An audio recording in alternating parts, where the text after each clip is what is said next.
This is the second part of my Season 1 retrospective on Code Geass. The anime has an excellent theme that is similar to Death Note's, but executed much better. I'll be breaking down what the theme of Code Geass is, and who the key players are.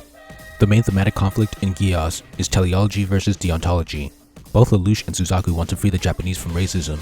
Lelouch believes that doing bad things to achieve this goal is the right way. This manifests in terrorism.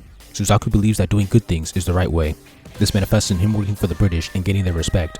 It's like Malcolm X versus MLK, or Magneto versus Xavier. Both characters have their values tested. I'll start with Lelouch's test. He kills his own brother. Then he kills JLF members and innocents when bringing down the Brits with a landslide. This is the first to shake his resolve because Shirley's dad died. Kallen also starts doubting the cause after the landslide, but she quickly gets over it.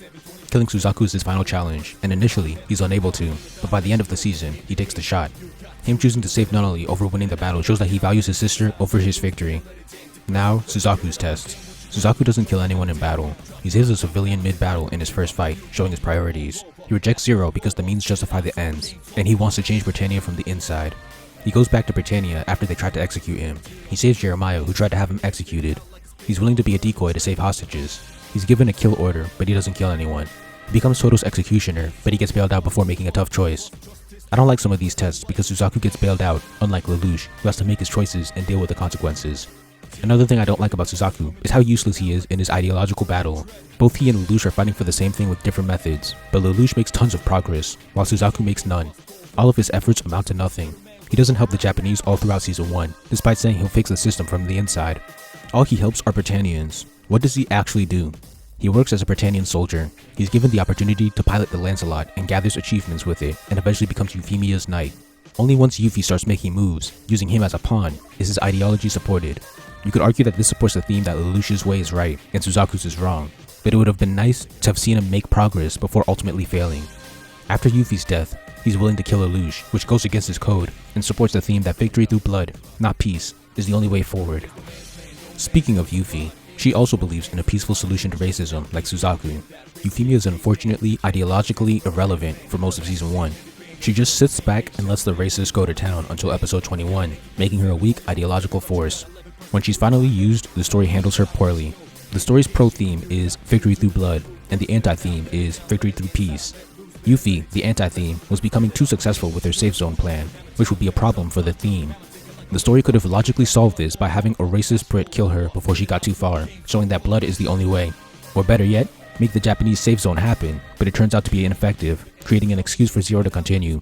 But instead, they have her almost cross the finish line, but then Lelouch accidentally derails her because his powers conveniently start acting up, and he says something dumb. This was set up through Mao's eyes, and C2 saying that his power will become permanent if he uses it too much. So it made sense in the story, but it didn't make sense in the writer's room. By doing this nonsense, the story basically proved that victory through peace could work, which is what the story is against. Episode 22 is probably the worst episode of this anime. They dropped the ball, but the rest of the show is still great. So Yuffie started off as a good thematic opponent in episode 21, but her ideology was defeated poorly. Finally, Charles believes inequality is right and equality is wrong, but he's unfortunately irrelevant in this season. I could argue that most of the Britannians, like Cornelia and Jeremiah, agree with this sentiment, which is why they do what they do. They maintain inequality through violence. In that case, the three main positions would be equality through violence, equality through peace, and inequality through violence. That's almost a four-corner opposition. All it would need is a character who believes in inequality through peace. The next element is the sympathetic villain, which enhances Lelouch's status as the representative of teleology.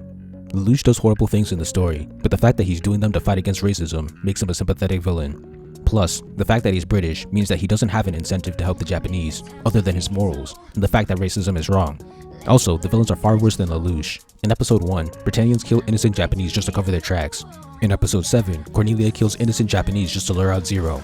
This is better than Light in Death Note, because he has less sympathy and goes off the rails by episode 2, making the argument for his side of the theme weaker.